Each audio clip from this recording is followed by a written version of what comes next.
Hello বন্ধুরা, শুভরাত্রি। এই দেখো কি করছি। আমার দ্বারাই তো মাছ মাংস শাক সবজি ছাড়া আর কিচ্ছু হয় না, পিঠে মাটা তো হয়ই না। এই দেখো আমার বর আমাকে বলেছে ছাগলের দ্বারাই কি তালের আটি খাওয়া হয়, তার মানে কি?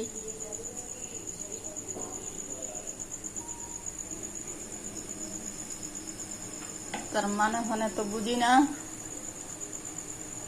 দেখি করে দেখি।